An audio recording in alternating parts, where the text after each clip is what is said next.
cảm thấy thật vui và nhiều hạnh phúc đồng hành với quý vị đến với kênh Bậu Kể Chuyện Ma hôm nay. Chuyện ma, quỷ hai đầu, lời nguyền trả oán.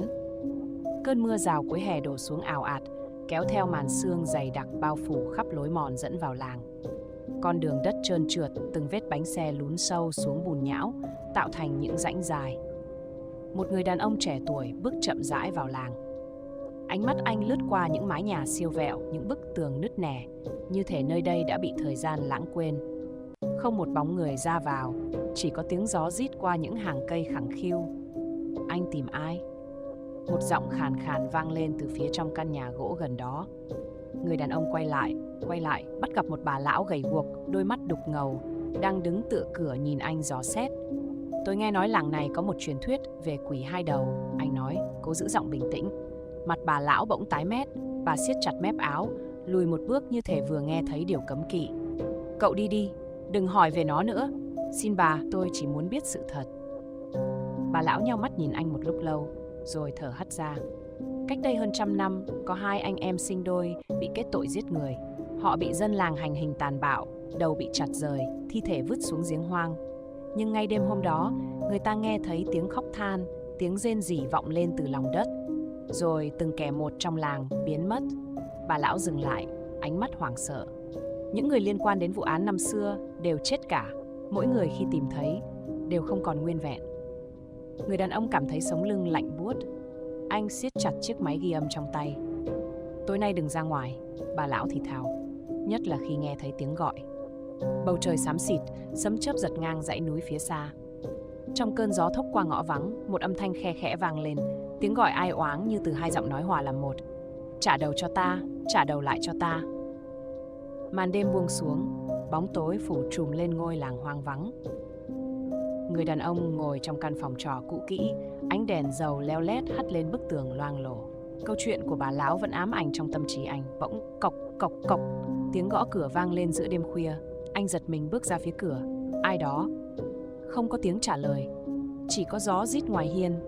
Anh mở cửa nhưng bên ngoài không một bóng người, chỉ có con đường đất lầy lội và một mùi tanh tưởi kỳ lạ thoảng trong không khí. Anh lùi lại, cánh cửa vừa đóng lại thì lắp cắp. Tiếng bước chân nặng nề vang lên trên mái nhà. Tim anh đập thình thịch. Anh chộp lấy chiếc đèn dầu, lùi về phía góc phòng. Tiếng bước chân di chuyển chậm rãi, kéo lê như thể có thứ gì đó đang bò trườn trên mái. Bỗng dưng, một bàn tay tái nhợt thình lình thò xuống từ khe hở trên mái. Những ngón tay dài ngoằng bấu chặt vào dùi mè gỗ. Người đàn ông hét lên, ngọn đèn dầu trên tay rơi xuống sàn. Rồi từ trên mái, một khuôn mặt, hai khuôn mặt hợp làm một, thò xuống nhìn anh. Một gương mặt gào khóc trong đau đớn, gương mặt còn lại méo mó với nụ cười quỷ dị. Trả đầu lại cho ta. Người đàn ông lao ra khỏi phòng, chạy thục mạng qua những con hẻm tối. Tiếng chân bám theo phía sau, lê lết trên nền đất. Anh không dám quay lại, chỉ biết chạy mãi. Đột nhiên, một bàn tay lạnh ngắt chộp lấy vai anh. Anh quay phát lại, không có ai, chỉ có bóng tối dày đặc và giọng thì thầm sát bên tai. Ngươi cũng phải trả giá. Tiếng thì thầm lạnh lẽo như hơi thở từ cõi chết, khiến người đàn ông rùng mình. Anh lảo đảo lùi lại, tim đập như muốn vỡ tung. Rồi bàn tay đó siết chặt cổ anh, lạnh đến thấu xương. Anh vùng vẫy, tay quờ quạng trong tuyệt vọng. Một cơn gió mạnh thổi qua, kéo theo những tiếng gào rít ai oán. Trong khoảnh khắc chớp nhoáng, anh thấy rõ nó, quỷ hai đầu. Một thân hình cao lớn, da thịt tái nhợt như xác chết, nhưng thứ đáng sợ nhất là cái đầu dị dạng của nó. Hai khuôn mặt méo mó chồng lên nhau. Một khuôn mặt nhăn nhúm vì đau đớn, nước mắt rỉ ra đen ngòm. Còn khuôn mặt kia nhe răng cười trong điên loạn. Đôi mắt của cả hai xoáy sâu vào anh, chất chứa hận thù không thể diễn tả bằng lời. Trả đầu lại cho ta. Giọng nói ghê rợn vang lên từ cả hai miệng, hòa thành một âm thanh quái dị khiến màng nhĩ anh nhức nhối. Anh cố hét lên, nhưng cổ họng nghẹn cứng. Bất chợt, một nhát chém vô hình xé gió lướt qua. Anh lăn nhào xuống đất, ngước lên thấy một vết cắt sâu hoắm ngay sát mặt mình. Cái bóng kia vẫn đứng đó, đôi tay dài ngoằng đưa ra như muốn bóp nát linh hồn anh. Cơn sợ hãi tột độ khiến anh bật dậy, cắm đầu chạy như điên. Hai bên đường, những căn nhà lụp xụp tối om như những hốc mắt rỗng nhìn chằm chằm. Từ trong bóng tối, những tiếng rên rỉ vang lên, tiếng của những linh hồn bị nguyền rủa. Anh lao ra cánh đồng phía trước, chân trượt ngã trong bùn lầy. Khi ngẩng lên, anh thấy một cái giếng cổ, nắp gỗ mục nát bị gió thổi mở toang. Dưới đáy giếng có gì đó đang bò lên. Một đôi mắt đỏ ngầu xuất hiện, rồi một khuôn mặt, không, hai khuôn mặt từ từ ló ra khỏi bóng tối. Ngươi là hậu duệ của kẻ đã giết ta. Người đàn ông đông cứng, máu trong người như ngừng chảy. Không, tôi không phải. Quỷ hai đầu nhe răng cười. Đừng hòng trốn. Rồi một bàn tay thình lình vươn ra từ lòng giếng, chộp lấy chân anh, kéo thẳng xuống dưới. Người đàn ông hét lên khi cảm giác một lực kéo mạnh mẽ giật phăng chân anh xuống. Bùn đất lạnh ngắt tràn vào miệng, mắt anh mở trừng trừng trong hoảng loạn. Đôi tay bấu chặt thành giếng, nhưng càng vùng vẫy, lực kéo càng siết chặt, như thể có hàng chục bàn tay dưới đáy giếng đang níu lấy anh. Bất chợt, rắc, một âm thanh khô khốc vang lên, móng tay anh bật khỏi rìa giếng, cả cơ thể bị kéo tuột xuống vực tối đen. Không khí lạnh buốt bao trùm, mùi ẩm mốc của xác chết lâu ngày xộc thẳng vào mũi. Bịch, anh rơi xuống đáy giếng.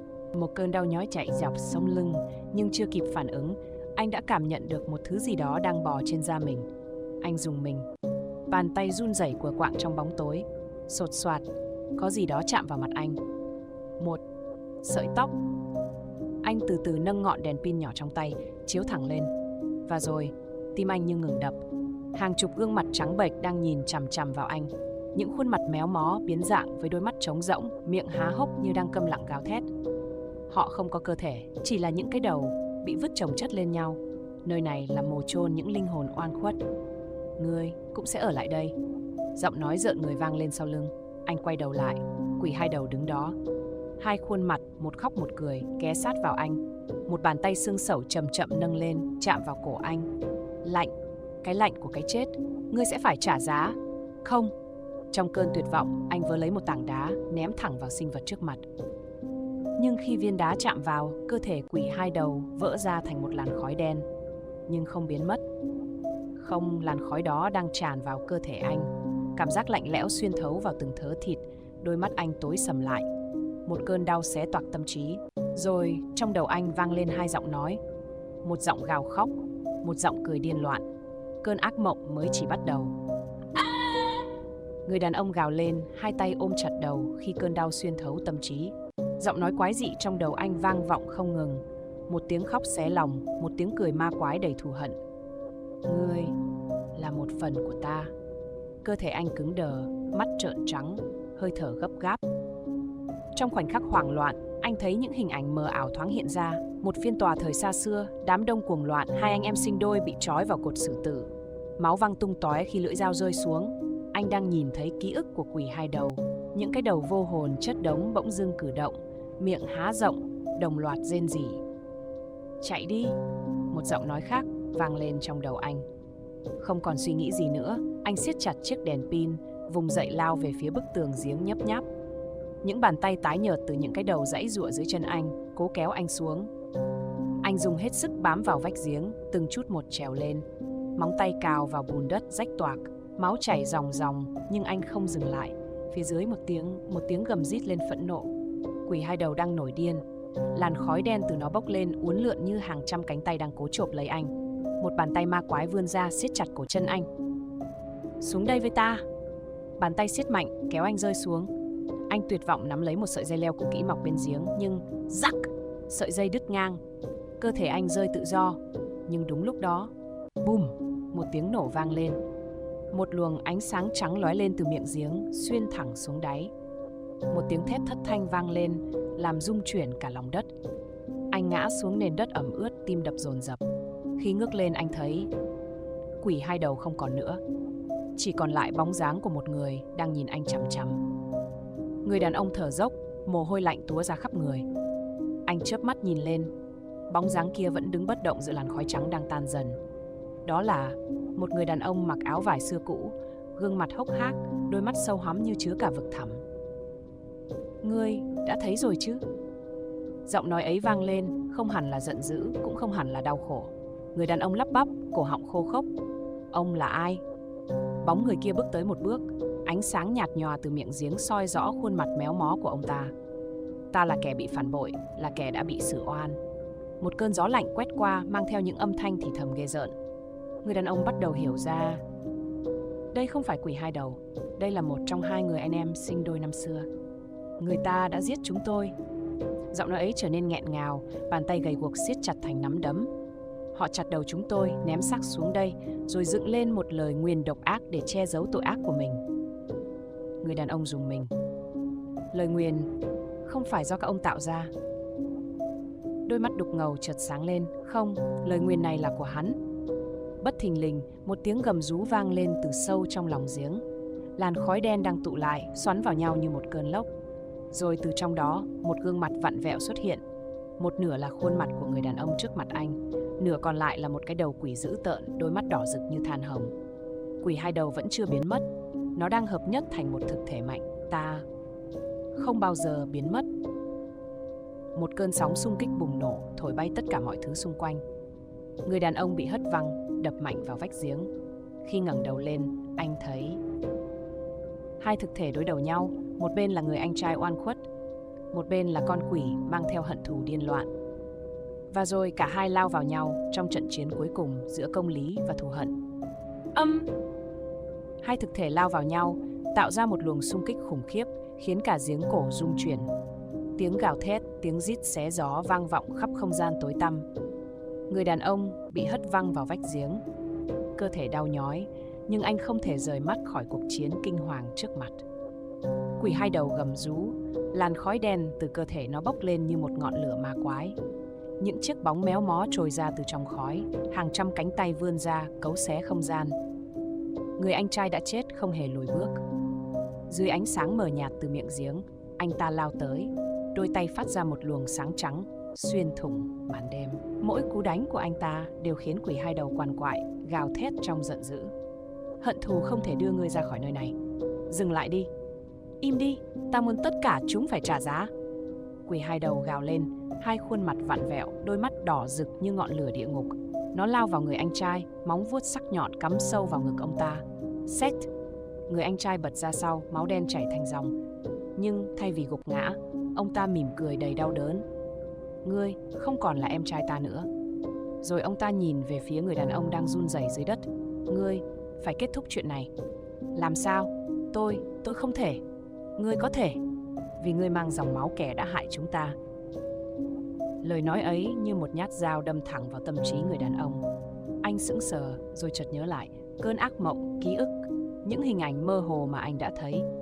Anh là hậu duệ của kẻ đã xử tử hai anh em năm xưa. Trái tim anh siết chặt, nhưng không còn thời gian để chần chừ nữa. Quỷ hai đầu đang lao đến, móng vuốt giương cao, miệng há rộng chuẩn bị cắn xé anh. Trong khoảnh khắc sinh tử, người đàn ông bất chợt nhìn thấy một con dao bạc cắm trên nền đất. Nó tỏa ra một ánh sáng kỳ lạ. Không suy nghĩ, anh chụp lấy nó và đâm thẳng vào tim của hai đầu. Quỷ hai đầu gào thét, cơ thể nó vỡ vụn thành từng mảnh khói đen quằn quại trong đau đớn. Cả giếng cổ rung chuyển, những linh hồn oan khuất đồng loạt rít lên, bóng tối dần tan biến. Và rồi, một sự im lặng chết chóc bao trùm. Im lặng, sau tiếng gào thét kinh hoàng, và mọi thứ trở nên tĩnh lặng đến đáng sợ. Người đàn ông quỳ rạp xuống nền đất lạnh, bàn tay run rẩy vẫn nắm chặt con dao bạc. Trước mặt anh, quỷ hai đầu đã biến mất. Chỉ còn lại những tàn tro đen bay lơ lửng trong không khí.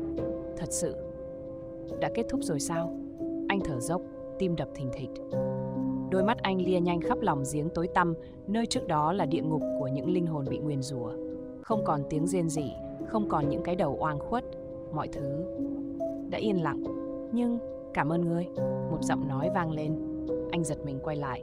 Người anh trai đứng đó, cơ thể dần tan thành ánh sáng xanh mờ ảo. Đôi mắt ông ta không còn chứa đau khổ hay hận thù nữa. Lời nguyền đã thực sự bị phá bỏ. Cuối cùng, ta và em trai ta có thể yên nghỉ. Giọng ông ta nhẹ bẫng, như thể chỉ cần một cơn gió nhẹ cũng có thể cuốn đi. Nhưng có một điều ngươi cần biết. Tim người đàn ông đập mạnh. Chuyện gì? Người anh trai lặng nhìn anh, đôi mắt sâu thẳm như ẩn chứa một bí mật đáng sợ. Lời nguyền đã bị phá, nhưng hận thù của em ta không bao giờ mất đi. Rắt. Một âm thanh rợn người vang lên ngay sau lưng anh. Hơi thở anh nghẹn lại, toàn thân đông cứng. Từ từ, anh quay đầu lại, và một khuôn mặt trắng bệch với đôi mắt đỏ rực chỉ cách anh vài cm. Quỷ hai đầu vẫn còn đó, nhưng lần này nó ở ngay bên trong bóng tối của chính anh. Bóng đêm quanh anh bỗng nhiên rung động, như thể nó đang có sự sống. Một cánh tay đen ngòm vươn ra, siết chặt lấy cổ anh. Ngươi rằng có thể thoát sao? Lời nguyền không kết thúc, nó chỉ chuyển sang một hình dạng khác. Bob, bàn tay đen ngòm siết chặt lấy cổ người đàn ông, nhấc bổng anh lên khỏi mặt đất. Anh giãy giụa trong tuyệt vọng, móng tay bấu chặt vào cánh tay quỷ dữ, nhưng chỉ khiến nó càng siết mạnh hơn, hơi thở tắc nghẹn. Tử thần đã đến rất gần. Ngươi đã nghĩ rằng ta sẽ biến mất sao? Quỷ hai đầu gầm gừ, giọng nói méo mó vang vọng trong không gian tối tăm. Ta không thể bị tiêu diệt. Ta là hận thù, ta là lời nguyền vĩnh cửu. Không! Người đàn ông bật ra những tiếng kêu nghẹn ngào, mắt trợn trừng trong đau đớn. Tầm nhìn dần trở nên mờ nhạt, tai anh ù đi. Nhưng ngay lúc đó, cô lên! Một giọng nói vang lên trong đầu anh. Anh chợt nhận ra, đó là giọng của người anh trai đã khuất. Ngươi phải chống lại nó, đừng để hận thù chiếm lấy ngươi. Lời nói ấy như một tia sáng xuyên qua bóng tối đang bóp nghẹt anh. Trong cơn quằn quại, bàn tay anh vô tình chạm vào con dao bạc. Nó vẫn còn đó, ánh lên sáng kỳ lạ. Đây là cơ hội duy nhất. Dồn chút sức lực cuối cùng, anh vung mạnh con dao, đâm thẳng vào cánh tay của Phắp. Quỷ hai đầu gào lên điên dại, cánh tay nó vặn vẹo rồi nổ tung thành hàng trăm tia khói đen. Người đàn ông rơi xuống đất, ho sặc sụa. Nhưng chưa kịp định thần, một luồng khí lạnh phả thẳng vào gáy anh. Anh quay đầu lại, quỷ hai đầu đã biến mất. Nhưng bóng của chính anh trên nền đất không còn là của anh nữa. Nó đang tự cử động, đôi mắt đỏ ngầu mở ra, nở một nụ cười quỷ dị. Ta là một phần của ngươi rồi. Bóng tối đã nhập vào anh. Lời nguyền không còn tồn tại bên ngoài nữa. Nó đã ở bên trong chính anh. Người đàn ông thở dốc, hai tay bấu chặt xuống nền đất lạnh. Trước mặt anh, bóng của chính mình đang vặn vẹo, méo mó một cách kinh dị. Ta là một phần của ngươi. Giọng nói của quỷ hai đầu vang vọng từ trong đầu anh, trầm đục và ma mị. Một nụ cười nhếch mép quái dị hiện ra trên cái bóng, đôi mắt đỏ rực như hai đốm lửa địa ngục. Ngươi có thể chạy nhưng không thể trốn khỏi chính bản thân mình. Người đàn ông rùng mình. Anh lùi lại, nhưng cái bóng không hề di chuyển theo anh. Nó vẫn đứng nguyên một chỗ. Rồi bất chợt, Bob! Một bàn tay đen ngòm từ dưới bóng vươn ra, tóm chặt lấy mắt cá chân anh. Anh hét lên, cố giãy giụa, nhưng lực kéo quá mạnh. Cơ thể anh bị giật ngược lại, kéo lê trên nền đất sần sùi. Đầu anh đập mạnh vào vách giếng, máu ứa ra trên trán. Không! Anh cố vùng vẫy, tay bấu vào những viên đá nham nhở xung quanh. Nhưng cái bóng đã lan lên cơ thể anh như một cơn dịch bệnh. Cánh tay anh bắt đầu hóa đen. Làn da rạn nứt, những đường gân đen ngòm lan rộng như rễ cây. Một cơn đau buốt xé toạc tâm trí anh. Nó đang xâm chiếm anh. Quỷ hai đầu không còn là một thực thể bên ngoài nữa. Nó đã trở thành chính anh. Trong cơn quằn quại, anh nghe thấy giọng nói vang lên trong đầu. Hãy chấp nhận ta. Hãy để ta nuốt chửng linh hồn ngươi. Nhưng giữa lúc tuyệt vọng, một hình ảnh chợt hiện lên. Người anh trai đã khuất. Chống lại nó. Ngươi không phải là nó. Không, ta không phải là nó. Người đàn ông gầm lên, dồn hết sức lực còn lại, cầm con dao bạc lên và tự đâm thẳng vào cánh tay đã bị bóng tối xâm chiếm. Xét! Làng khói đen bùng lên, tiếng gào rú vang vọng khắp lòng giếng. Cơn đau xuyên thấu toàn thân, nhưng anh không dừng lại. Anh cắn răng, dùng con dao rạch lên cánh tay mình, xé toạc vùng da bị nguyên rủa. Từng mảng khói đen bị cắt rời, xoáy tròn trong không trung như một cơn lốc. Quỷ hai đầu đang giãy chết. Một tiếng nổ chát chúa vang lên, làn khói đen tan biến, cái bóng không còn nữa. Anh ngã quỵ xuống, hơi thở dồn dập, cơ thể đau nhức, nhưng anh biết, im lặng. Sau tiếng gào thét cuối cùng của quỷ hai đầu, mọi thứ trở nên quá yên tĩnh. Người đàn ông thở hổn hển, tay vẫn nắm chặt con dao bạc nhuốm máu. Cánh tay từng bị bóng tối xâm chiếm giờ đã rách nát, những vết thương cháy đen như thể vừa bị thiêu đốt từ bên trong. Nhưng lời nguyền đã thực sự biến mất chưa? Anh ngước lên nhìn miệng giếng, nơi chỉ có một vệt sáng yếu ớt hắt xuống. Không còn tiếng thì thầm, không còn những bóng ma lẩn khuất. Anh lảo đảo đứng dậy, cố gắng rời khỏi nơi này. Nhưng ngay lúc đó, rắc! Một âm thanh kinh hoàng vang lên từ phía sau. Cơ thể anh đông cứng, rắc! Lần này là từ chính trong người anh. Cột sống anh như thể vừa bị một thứ gì đó bẻ gãy. Một cơn đau buốt xuyên thẳng vào tận óc. Anh hét lên, nhưng âm thanh không thoát ra khỏi miệng. Cơ thể anh đang thay đổi. Anh run rẩy nhìn xuống bàn tay mình. Những mạch máu đen ngòm lại xuất hiện. Da anh nứt nẻ, những hoa văn kỳ dị đang lan ra khắp cơ thể. Không, chuyện gì đang xảy ra? Tiếng cười ma quái vang lên từ bên trong đầu anh. Ngươi nghĩ có thể thoát khỏi ta dễ dàng thế sao? Không, anh ôm đầu. Cô chống lại giọng nói đang vang vọng trong tâm trí. Nhưng từng hình ảnh rùng rợn ùa về. Những linh hồn bị nguyền rủa, những cái đầu bị chặt đứt, nỗi oán hận kéo dài hàng thế kỷ. Tất cả đang chảy vào anh. Anh không còn là chính mình nữa. Cơ thể anh run lên bần bật. Mắt anh đỏ rực. Một nụ cười méo mó xuất hiện trên khuôn mặt và rồi cái bóng lại xuất hiện. Nhưng lần này nó không còn dưới chân anh nữa, mà đứng ngay trước mặt anh. Và nó có hình dạng giống hệt anh. Lời nguyền không bao giờ biến mất, nó chỉ thay đổi vật chủ. Và giờ, chính anh là quỷ hai đầu. Bóp! Người đàn ông ngã quỵ xuống nền đất lạnh. Cơn đau nhói xuyên thẳng qua từng thớ thịt, từng dây thần kinh. Trái tim anh đập loạn xạ, như thể sắp nổ tung. Trước mặt anh, cái bóng méo mó mang hình dạng của chính anh đang đứng đó, nở một nụ cười quái dị. Giờ thì ngươi đã hiểu chưa? Giọng nói của nó vang lên ma mị, trầm đục như vọng ra từ tận đáy địa ngục. Ngươi không thể tiêu diệt ta bởi vì ta là ngươi. Không! Người đàn ông gào lên, nắm chặt con dao bạc, lao tới với ý định kết thúc tất cả. Phập! Con dao xuyên qua cơ thể cái bóng, nhưng không gò xảy ra. Anh trừng mắt nhìn, không có máu, không có vết thương. Cái bóng chỉ đứng đó, cười nhếch mép. Ngươi vẫn chưa hiểu sao? Nó nhấc một bàn tay lên và đâm thẳng vào ngực anh. Người đàn ông hét lên trong đau đớn. Một cảm giác lạnh buốt lan khắp cơ thể, như thể linh hồn anh đang bị xé nát.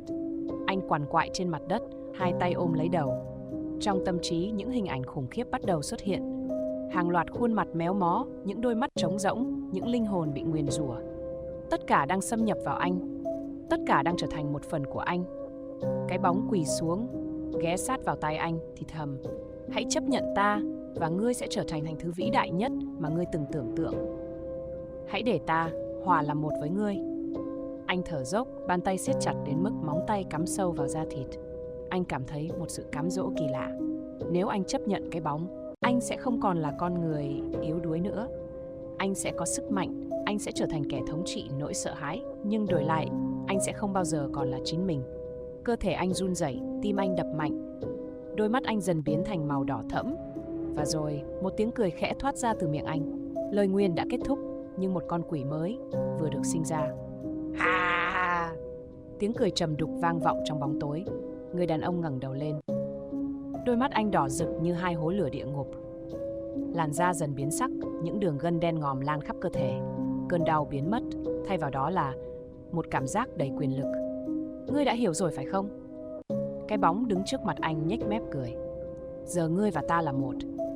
Người đàn ông đứng dậy, hơi thở anh chậm rãi nhưng nặng nề. Mỗi cử động của anh như chứa đựng một sức mạnh khủng khiếp, một nguồn năng lượng chưa từng có trước đây. Anh giơ tay lên, và bóng đêm xung quanh liền chuyển động theo ý ngờ của anh. Anh kinh ngạc nhìn bàn tay mình. Những luồng khói đen uốn lượn quanh ngón tay anh như thể chúng đang sống. Anh có thể điều khiển nó. Anh đã trở thành một phần của lời nguyền. Nhưng ngay khi ý nghĩ đó vừa hiện ra, một giọng nói vang lên trong đầu anh. Không, ngươi phải chống lại. Là giọng của người anh trai đã khuất. Bàn tay anh run lên. Một tia đau đớn nhói qua tâm trí.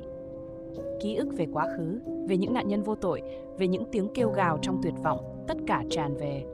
Ngươi vẫn còn cơ hội thoát ra. Ngươi có thể chống lại bóng tối. Nhưng ngươi có thật sự muốn vậy không? Anh nắm chặt tay. Hơi thở anh trở nên gấp gáp. Bóng tối đang kêu gọi anh. Anh có thể cảm nhận được nó. Những linh hồn oán hận, những cơn thịnh nộ đang chờ được giải phóng. Anh có thể trở thành nỗi kinh hoàng của thế gian. Nhưng nếu anh buông xuôi, anh sẽ không bao giờ còn là con người nữa. Người đàn ông gào lên, hai bàn tay ôm lấy đầu. Làn khói đen quanh anh vặn vẹo dữ dội như đang giằng xé giữa hai thế lực. Ánh sáng, bóng tối, anh sẽ chọn gì? Bỗng nhiên, một bàn tay vô hình túm chặt lấy tim anh. Hết thời gian rồi. Bóp! Anh hét lên và mọi thứ chìm trong bóng tối. Hết thời gian rồi. Cơn đau xé toạc lồng ngực. Người đàn ông cảm thấy tim mình đang bị bóp nát, như thể một bàn tay vô hình đang siết chặt từng nhịp đập của sự sống. Hơi thở anh nghẹn lại, hai mắt trợn trừng. Bóng tối tràn vào tâm trí. Tất cả mọi thứ xung quanh như đang sụp đổ. Mặt đất dưới chân anh vỡ vụn thành những mảng tối đen, kéo anh rơi vào một vực sâu không đáy. Ầm, anh rơi xuống. Nhưng không chạm đất. Thay vào đó anh thấy mình đứng giữa một nơi kỳ lạ, một căn phòng đầy gương. Những tấm gương cao chót vót phản chiếu hình ảnh của anh, nhưng chúng không bình thường. Trong mỗi tấm gương, anh thấy một phiên bản khác của chính mình, méo mó, vặn vẹo. Có cái đang cười ghê rợn, có cái với đôi mắt đen trống rỗng, có cái bị máu nhuộm đỏ khắp người. Và một tấm gương phản chiếu, quỷ hai đầu. Chọn đi. Một giọng nói vang lên trầm đục và lạnh lẽo. Anh quay đầu, cái bóng của chính anh đứng đó nở nụ cười tà ác. Ngươi muốn là ai? Một con quỷ hay một kẻ đáng thương bị bóng tối nuốt chửng? Người đàn ông nghiến răng lùi lại. Nhưng những tấm gương bắt đầu vỡ vụn, từng mảnh kính lao về phía anh như hàng ngàn lưỡi dao sắc bén. Xoát! Một mảnh kính cắm vào cánh tay anh, máu túa ra. Anh hét lên, nhưng cùng lúc đó hình ảnh trong gương thay đổi. Anh thấy lại chính mình, nhưng là phiên bản trước đây. Một con người anh trai. Những ký ức cũ. Lời nguyền bắt đầu như thế nào? Tất cả ùa về. Có là vẫn còn cách thoát khỏi. Người đàn ông nghiến răng, lao thẳng vào tấm gương phản chiếu bản thân trước kia. Rầm! Tấm gương vỡ vụn. Ánh sáng chói lòa bao trùm cái bóng gào lên trong phẫn nộ. Và rồi, mọi thứ chìm vào hư vô, im lặng. Người đàn ông mở mắt. Xung quanh anh, trống rỗng. Không còn những tấm gương, không còn cái bóng ghê rợn, cũng không còn bóng tối đang gào thét đòi nuốt chửng anh. Chỉ còn một khoảng không mênh mông. Mình đã thoát sao? Anh thở dốc, cố gắng trấn tĩnh bản thân, nhưng ngay khi vừa chạm tay xuống mặt đất, xoát, một cơn đau rợn người xuyên thẳng qua ngực. Bàn tay anh chạm phải một thứ gì đó dính dính, lạnh ngắt. Anh giật mình nhìn xuống, một cánh tay người trồi ra từ dưới mặt đất. Rồi một cái đầu, hai cái đầu, ba cái đầu, hàng chục cái đầu bị chặt, mắt trắng giá, miệng cười méo mó đang trồi lên từ lòng đất. Đừng mơ thoát được, có phản bội. Mặt đất rung chuyển. Những bàn tay xương sầu túm lấy anh, kéo anh xuống. Anh vùng vẫy, gào thét, nhưng càng chống cự, những bàn tay càng siết chặt hơn. Trở thành một phần của chúng ta đi. Những linh hồn oán hận rít lên. Những khuôn mặt méo mó áp sát vào anh, hơi thở lạnh lẽo như rút hết sinh khí trong người anh. Không! Anh gồng hết sức, rút con dao bạc bên hông, đâm thẳng vào bàn tay quỷ dữ. Rắc! Một tiếng nổ vang lên. Ánh sáng bùng lên từ vết dao, thiêu đốt những linh hồn đang bủa vây. Mặt đất nứt toác, những bóng ma gào thét trong đau đớn. Anh vùng thoát, lao ra khỏi đám hỗn loạn. Phía trước là một cánh cổng sáng rực, cơ hội cuối cùng để thoát. Nhưng đúng lúc đó, bầm! Một bóng đen khổng lồ chặn ngay trước mặt anh. Là của hai đầu. Lần này nó đã hiện nguyên hình, một con quái vật khổng lồ với hai chiếc đầu méo mó, đôi mắt đỏ rực như lửa địa ngục. Nó gầm lên, ngươi sẽ không đi được đâu. Nó lao đến với tốc độ kinh hoàng. Người đàn ông bị hất văng ra xa, thân thể va đập mạnh xuống mặt đất. Cơn đau nhói xuyên thẳng qua từng khớp xương, nhưng anh không có thời gian để cảm nhận nó. Quỷ hai đầu đang lao đến. Bùm, bùm, bùm. Mặt đất rung chuyển dữ dội dưới từng bước chân của con quái vật. Hai cái đầu của nó gào thét, một bên cười man dợ, một bên nghiến răng đầy giận dữ. Chạy đi, chạy đi. Một cái đầu rít lên. Không, để ta xé xác hồn ngay tại đây. Cái đầu còn lại gầm vang. Hai cái đầu đang tranh giành nhau quyền giết anh. Người đàn ông nhân cơ hội lăn sang một bên, né kịp cú dẫm kinh hoàng của con quái vật. Lớp đất dưới chân hắn nứt toác, để lộ những bàn tay ma quái vươn ra từ lòng đất, quằn quại như đang chờ nuốt chửng lấy mọi thứ. Anh không thể trốn mãi, anh phải chiến đấu. Ánh mắt anh lóe lên tia quyết tâm. Tay anh siết chặt con dao bạc, vũ khí duy nhất có thể kết thúc lời nguyền. Đến đây nào đồ quái vật, anh hét lên lao thẳng vào nó. Chết đi! Một cánh tay khổng lồ của quỷ hai đầu vung xuống. Anh nhảy lên tránh cú đánh, mũi dao sáng lóe và đâm mánh vào cái đầu bên phải. Phập! Con quỷ gào lên, nhưng thay vì đau đớn, cái đầu bên trái lại cười điên dại. Ngươi ngơ có thể tiêu diệt ta sao? Nó há miệng rộng và hút cản linh hồn anh. Một cơn gió đen kịt xoáy quanh người anh, kéo anh về phía hàm răng sắc nhọn của con quái vật. Tim anh đập điên cuồng. Anh cố chống cự, nhưng cảm giác cơ thể bị rút cạn sinh lực khiến tay chân anh rã rời.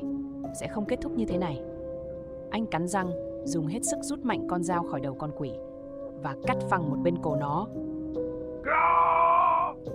Máu đen phun trào. Cái đầu bên phải gào rú trong đau đớn, thân thể khổng lồ loạng choạng. Cơ hội đã đến. Anh xoay người, lao về phía cánh cổng ánh sáng. Đây là lối thoát cuối cùng. Nhưng ngay khi anh gần chạm tới nó, một bàn tay khổng lồ túm chặt lấy chân anh. Ngươi nghề có thể rời khỏi đây sao? Khốn kiếp! Người đàn ông gào lên khi bàn tay khổng lồ của con quỷ siết chặt lấy chân anh, kéo anh lại với một lực kinh hoàng.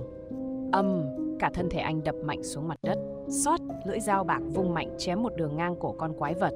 Phập, máu đen phụt ra nhưng không có tác dụng. Cái đầu bên phải nhăn mặt vì đau đớn, nhưng cái đầu bên trái lại cười điên dại.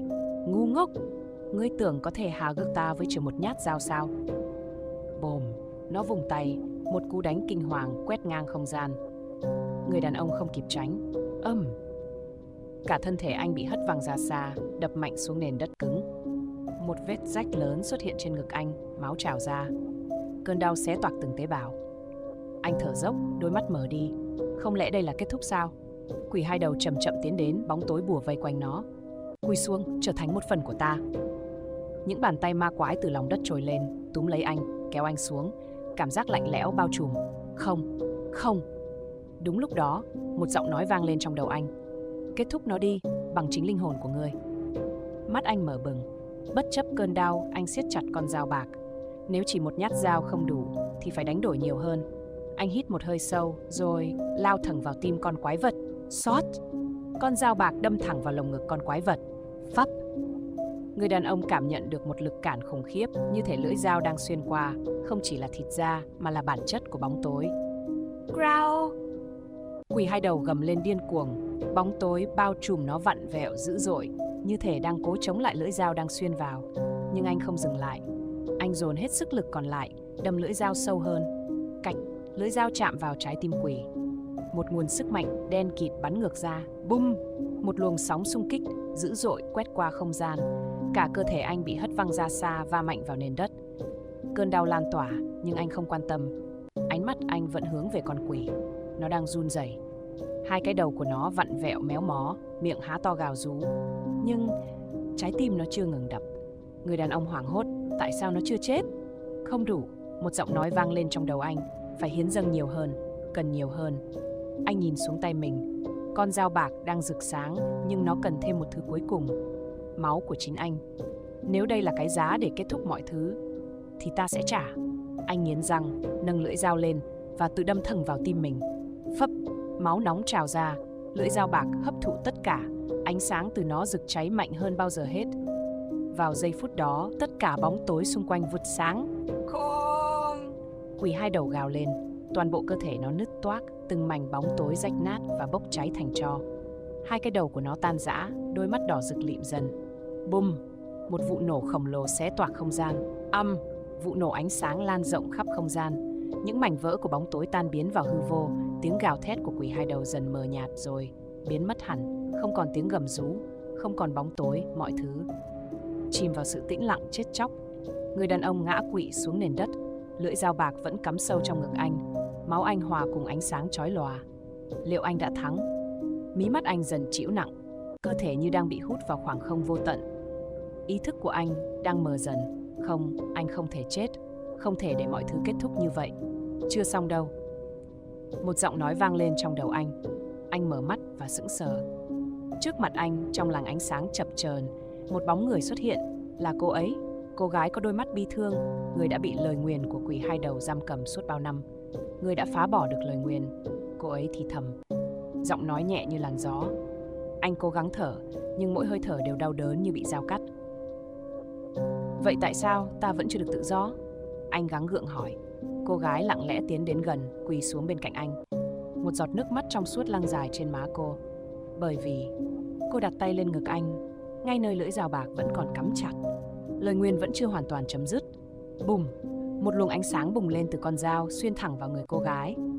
Mắt cô mở lớn, một nụ cười nhẹ thoáng qua trên môi. Ngươi đã hiến dâng linh hồn để tiêu diệt nó, nhưng có một cách để ngươi sống sót. Anh cố gắng gật đầu, nhưng cơ thể anh quá yếu. Cách nào? Cô cúi xuống, đôi môi ghé sát tai anh thì thầm một bí mật cuối cùng.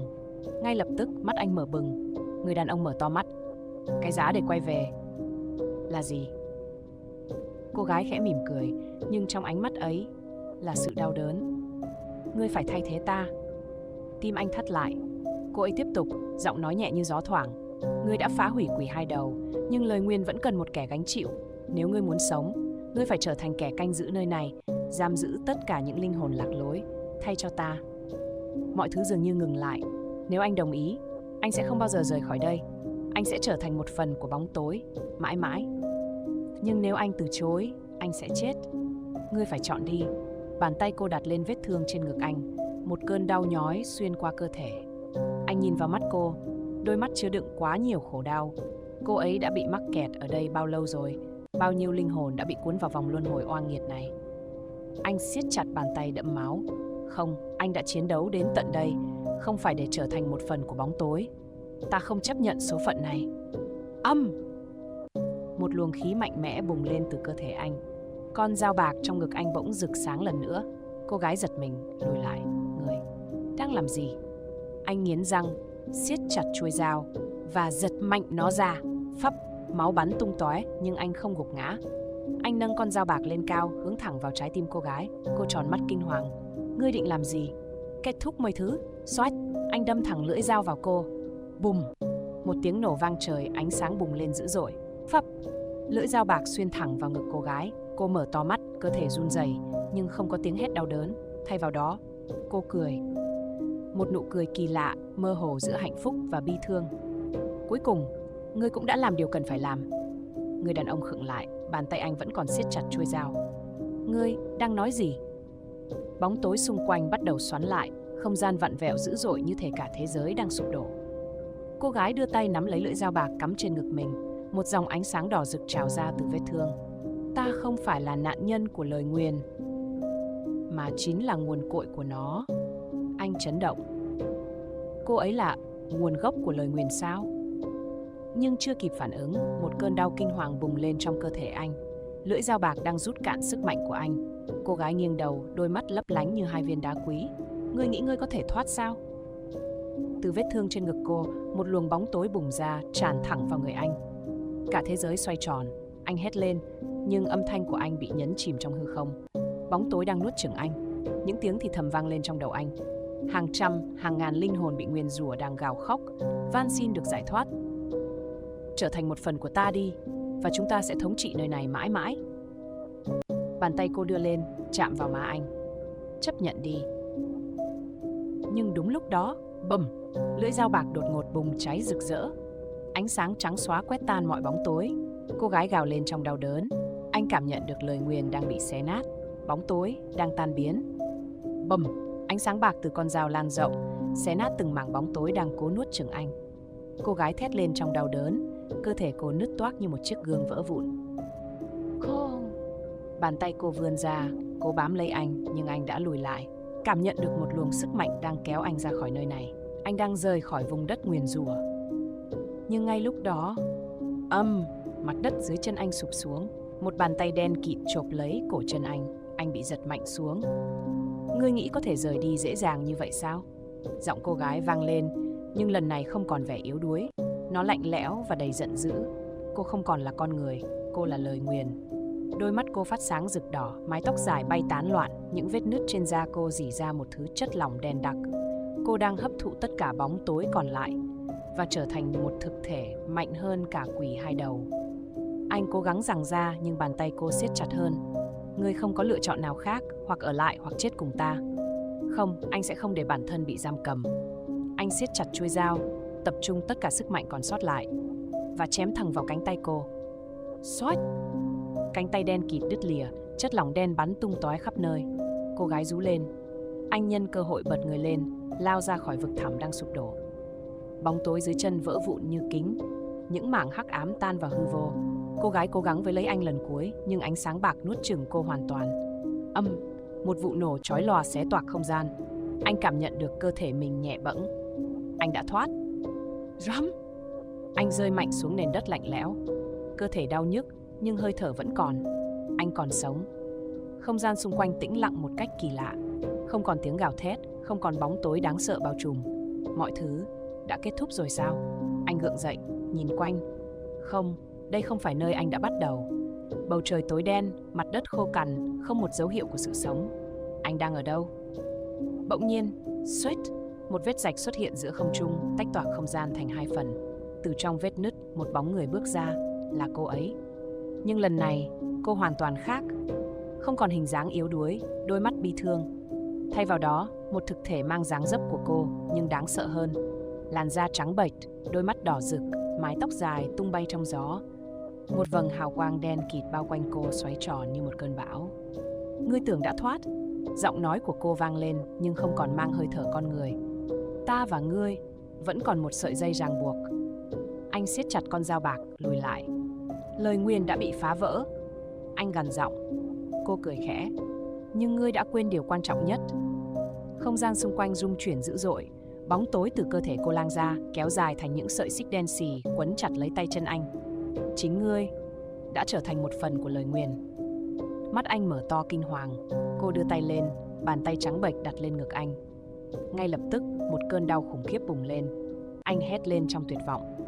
Cô gái cúi sát xuống, thì thầm bên tai anh. Ngươi đã chọn chiến đấu với ta, vậy thì ta sẽ không để ngươi đi dễ dàng. Mọi thứ mở dần. Cơn đau xé nát cơ thể anh từ bên trong. Những sợi xích đen quấn chặt lấy anh, thít sâu vào da thịt, hút cạn sinh lực. Ta sẽ không khuất phục. Anh vùng vẫy, nhưng sức mạnh của cô quá lớn. Cô cúi sát xuống, đôi môi khẽ nhếch lên thành một nụ cười lạnh lẽo. Ngươi nghĩ có thể chống lại ta mãi sao? Ngươi có thể giết ta, nhưng ngươi không thể xóa bỏ lời nguyền. Anh cắn chặt răng, gân xanh nổi lên hai bên thái dương. Không, anh đã chiến đấu đến tận đây. Anh không thể thua. Ta sẽ phá vỡ mồi xiềng xích của ngươi. Bum! Một luồng ánh sáng bồng lên từ con dao trên tay anh, tỏa ra một sức mạnh khổng lồ. Cô gái khựng lại, đôi mắt đỏ rực co lại vì kinh ngạc. Cái gì? Xoát! Lưỡi dao bạc rực cháy, phát ra ánh sáng thuần khiết bao trùm khắp không gian. Những sợi xích đen bắt đầu tan rã. Cô rít lên, lùi lại một bước, nhưng anh không cho cô cơ hội phản công. Anh dồn hết sức mạnh còn lại, lao thẳng về phía cô. Phắp! Lưỡi dao cắm thẳng vào trái tim cô. Cô trừng mắt, toàn thân run rẩy. Một khoảnh khắc im lặng chết chóc bao trùm, rồi cả cơ thể cô nổ tung thành hàng ngàn mảnh vụn bóng tối bay tán loạn khắp không gian. Bóng tối xung quanh bắt đầu tan biến, trả lại bầu trời sáng rực. Anh thở hổn hển, quỳ sụp xuống. Cuối cùng đã kết thúc sao? Nhưng boom! Một tiếng nổ dữ dội vang lên sau lưng. Anh quay phát lại. Từ trong bóng tối đang tan rã, một đôi mắt đỏ rực khác chợt mở ra. Boom! Bóng tối vỡ tung, nhưng thay vì tan biến, nó hội tụ lại. Từ trong khoảng không, một thực thể mới xuất hiện. Đôi mắt đỏ rực, cơ thể gầy guộc nhưng đầy ám khí, mái tóc dài bay lượn như những con rắn sống. Giọng nói vọng lên từ mọi hướng, lạnh lẽo đến tột cùng. Ngươi tưởng giết ta dễ vậy sao? Anh khựng lại, tim đập thình thịch. Cô ta vẫn chưa biến mất. Không, đây không còn là cô ấy nữa. Thực thể trước mặt anh đã vượt xa hình dạng con người. Một con quái vật thực thụ, tập hợp từ bóng tối, thù hận và cả nỗi đau của hàng ngàn linh hồn bị nguyền rủa. Cô ta đã trở thành hiện thân của lời nguyền. Mặt đất rung chuyển dữ dội, những vết nứt đỏ rực lan rộng. Một luồng gió đen quét qua, xé toạc không gian như những lưỡi dao sắc bén. Anh né sang một bên, nhưng một vết cắt sâu đã rạch ngang cánh tay, máu trào ra nóng rực. Quái vật lao đến, anh vung dao nhưng bóp. Một bàn tay xương sẩu chộp lấy cổ anh, nhấc bổng anh lên không trung. Giờ thì ngươi thuộc về ta. Bóng tối tràn ra từ lòng bàn tay nó, len lỏi vào da thịt anh. Một cảm giác lạnh lẽo kinh hoàng bò dọc sống lưng. Anh thấy đôi tay mình bắt đầu biến đen, cơ thể anh đang bị đồng hóa. Không, anh siết chặt chuôi dao, tập trung toàn bộ sức mạnh cuối cùng. Con dao bạc rực sáng, ánh sáng chói lòa bao trùm tất cả. Cút khi ta! Bùm! Một luồng sáng cực mạnh nổ tung, đẩy lùi con quái vật. Bàn tay đang bóp cổ anh nứt toác, khiến nó gào thét điên cuồng.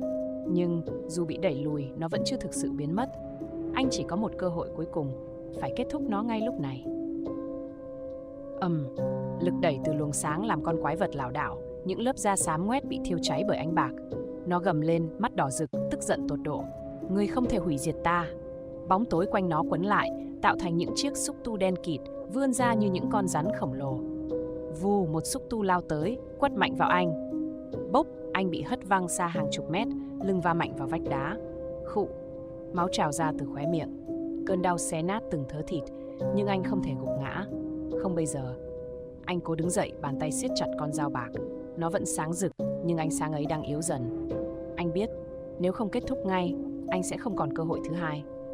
Con quái vật xông đến với tốc độ kinh hoàng. Bầu trời tối sầm, mặt đất rung chuyển dữ dội. Nhưng anh không lùi bước. Anh lao thẳng về phía nó. Bùm, cả hai va chạm. Bóng tối và ánh sáng gào thét, quấn lấy nhau trong một trận chiến sinh tử. Xéo xéo. Những vệt đen ăn sâu vào da anh, đốt cháy linh hồn anh từng chút một.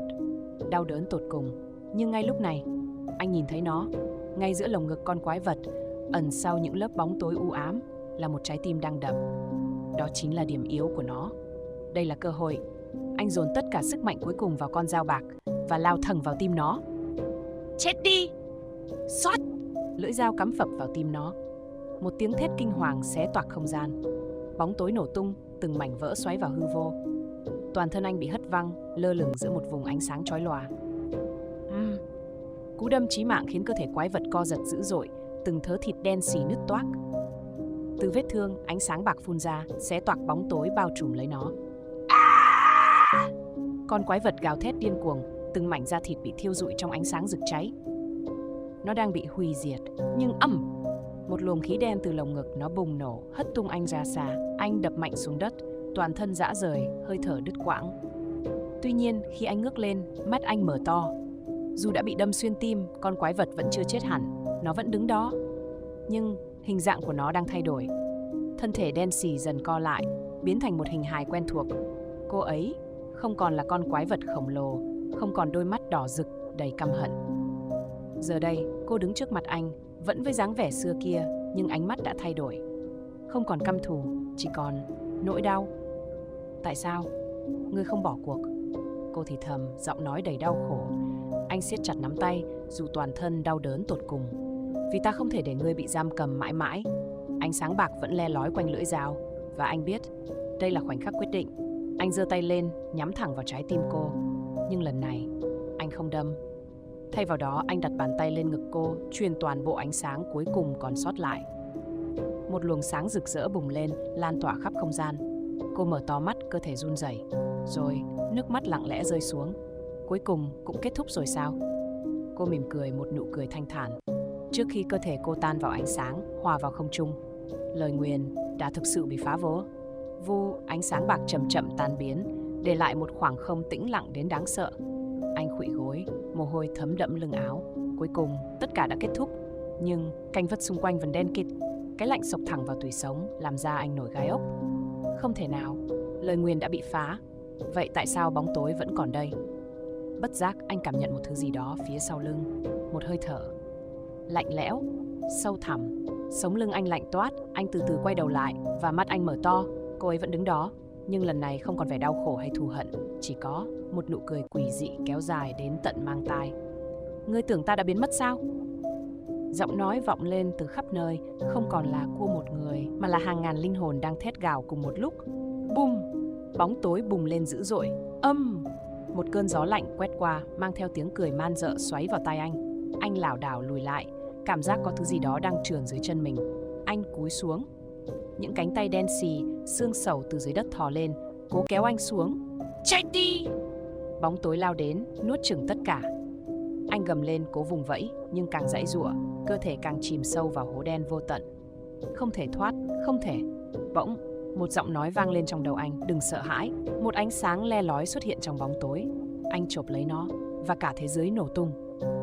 Một tiếng thét vang vọng khắp không gian. Bum! Mọi thứ trắng xóa, anh không còn cảm nhận được cơ thể mình nữa. Chỉ có cái lạnh tê tái bủa vây, kéo anh trôi dạt giữa một vùng hư không vô tận. Anh đã chết sao? Không, anh vẫn cảm nhận được nhịp tim mình. Nhưng một luồng xung động khổng lồ xé toạc không gian, kéo anh rơi thẳng xuống một nơi hoàn toàn xa lạ. Phích! Anh rơi mạnh xuống nền đất lạnh, ngực đau nhói như bị hàng trăm mũi dao xuyên qua. Mất vài giây để trấn tĩnh, anh đưa mắt nhìn quanh và hít sâu khi nhận ra mình đang ở đâu. Ngôi làng, nhưng không phải làng hoang tàn trước đó. Nó đang sống lại, những căn nhà sáng đèn, không khí ấm áp, người dân đi lại vui vẻ. Mọi thứ y hệt như ngày trước khi lời nguyền bắt đầu. Không thể nào, anh đang ở quá khứ. Không, đây là nơi ngươi phải đối mặt với sự thật. Một giọng nói vang lên sau lưng. Anh quay lại, và đôi mắt anh mở to. Cô ấy đứng đó, không còn là quỷ dữ, không còn đôi mắt đỏ rực đầy căm hận. Chỉ là cô gái với đôi mắt buồn, mái tóc dài khẽ bay trong gió. Cô chậm rãi tiến đến, ánh nhìn xoáy thẳng vào anh. Ngươi đã thấy hết rồi, nhưng ngươi có dám đối mặt với sự thật không? Anh không hiểu, nhưng ngay khi cô vung tay lên, mọi thứ trước mắt vỡ tan như tấm gương bị đập nát. Cảnh tượng kinh hoàng hiện ra, ngôi làng chìm trong biển lửa. Tiếng gào khóc vang vọng trong màn đêm, những thân xác la liệt giữa vũng máu, và ở giữa tất cả là chính anh. Bàn tay anh vấy máu, lưỡi dao vẫn nhỏ từng giọt đỏ tươi. Ngọn lửa bùng cháy dữ dội. tiếng người kêu gào thảm thiết, những xác người nằm la liệt giữa vũng máu. Và ở giữa tất cả, anh đứng đó, bàn tay vấy máu, đôi mắt vô hồn và lưỡi dao còn nhỏ từng giọt đỏ tươi. Không, không thể nào. Anh lắc đầu, lùi lại, tim đập hoảng loạn. Ta không phải là có giết ngươi. Vậy sao? Giọng nói quen thuộc vang lên. Anh quay ngoắt lại. Cô ấy vẫn đứng đó, không còn hận thù, cũng không còn đau khổ. Chỉ có ánh mắt lạnh lùng như xuyên thấu mọi bí mật. Nhìn đi, ngươi thực sự nghĩ mình vô tội sao? Một luồng sáng xé toạc bóng tối, kéo anh vào một vùng ký ức. Ký ức mà chính anh chưa từng biết. Một ngày trước khi ngôi làng diệt vong, bóng tối bao trùm ngọn đồi cao, nơi một nghi lễ kinh hoàng đang diễn ra. Những tiếng tụng kinh vang vọng giữa vòng tròn đầy những biểu tượng tà ác. Ở giữa vòng tròn là chính anh. Nhưng anh không phải là chính mình. Mắt anh tối sầm, môi mấp máy đọc một câu thần chú cổ xưa. Xung quanh những bóng đen quỳ rạp miệng lầm rầm cầu nguyện. Rồi, một nguồn sức mạnh khổng lồ bùng lên từ cơ thể anh, nhuộm cả bầu trời đỏ rực như máu. Mặt đất rung chuyển, từng tiếng thét vang lên trong đau đớn. Và rồi, cả ngôi làng bị nhấn chìm trong lửa địa ngục. Mọi người chết vì một nghi lễ phong ấn thất bại, vì một lời nguyền kinh hoàng được giải phóng, vì chính anh là người kích hoạt nó. Không, anh rụng rời, hai tay bấu chặt lấy đầu. Cô ấy bước đến gần, giọng nói vang lên không mang hận thù, chỉ có nỗi buồn thăm thẳm. Giờ ngươi đã nhớ chưa? Ngực anh thắt lại. Bóng tối trước mắt đang bóp nghẹt lấy linh hồn anh. Anh là nguyên nhân. Anh là kẻ gây ra mọi bi kịch này. Một luồng chấn động xé toạc không gian kéo anh rơi thẳng xuống bóng tối vô tận. Tiếng hét nghẹn lại trong cổ họng. Toàn thân anh tê liệt, bị bóng tối nuốt chửng từng chút một. Không thể thở, không thể cử động, không thể thoát. Mày thuộc về ta. Một giọng nói rền vang như sấm, lạnh lẽo đến tận xương tủy. Đôi mắt anh mở to hoảng loạn khi thấy một bàn tay khổng lồ đen kịt từ trong bóng tối chụp lấy ngực anh, móng vuốt dài ngoằn ngoèo đâm xuyên qua da thịt. Đau quá, anh gào lên, cảm giác linh hồn bị xé rách. Bóng tối từ bàn tay đó len lỏi vào cơ thể anh, chạy dọc theo mạch máu đốt cháy mọi tế bào. Bỗng, bùm, một luồng sáng bạc xé toạc bàn tay đen, khiến nó rú lên đau đớn, vội rút lại. Anh rơi phịch xuống nền đất lạnh, toàn thân run rẩy. Phía trước, cô ấy đứng đó, đôi mắt lạnh lùng, lưỡi dao phát sáng trên tay. Ngươi không thể để hắn chiếm lấy linh hồn mình. Cô siết chặt lưỡi dao, đôi mắt xoáy sâu vào anh. Chiến đấu đi. Anh ngẩng lên, nhìn thẳng vào cô. Chiến đấu? Nhưng nếu hắn chính là một phần của anh thì sao? Bỗng, không gian vỡ tan và trước mặt anh, hắn đứng đó, một bản sao hoàn hảo của chính anh. Nhưng đôi mắt không còn là của anh nữa, mà là hai hố sâu thẳm, đỏ rực như lửa địa ngục. Ta chính là ngươi. Bản sao đó nhoẻn miệng cười, lộ ra hàm răng đen sắc nhọn. Và ngươi thuộc về ta. Rầm, bóng tối bùng nổ lao thẳng về phía anh. Anh gầm lên, nắm chặt lấy thanh dao ánh bạc. Vào cuộc chiến cuối cùng. Hai luồng sức mạnh va vào nhau, tạo ra một vụ nổ kinh hoàng. Anh bị hất văng ra xa, lưng đập mạnh xuống mặt đất. Đau nhói, nhưng anh không có thời gian để kêu đau, vì bóng đen quỷ dị kia đã lao đến với tốc độ kinh hoàng. Vút, một cú chém xé gió, lưỡi móng vuốt đen dài sượt ngang cổ anh, chỉ cách một sợi tóc. Nếu chậm hơn chút nữa, cổ anh đã đứt đôi. Hắn đứng đó, đôi mắt đỏ rực như lửa địa ngục, nhìn anh chằm chằm với nụ cười khoái trá. Ngươi không thể thắng đâu. Hắn cất giọng trầm đục, mỗi từ vang lên như một lời nguyền. Anh nghiến răng, siết chặt con dao bạc trong tay. Câm miệng.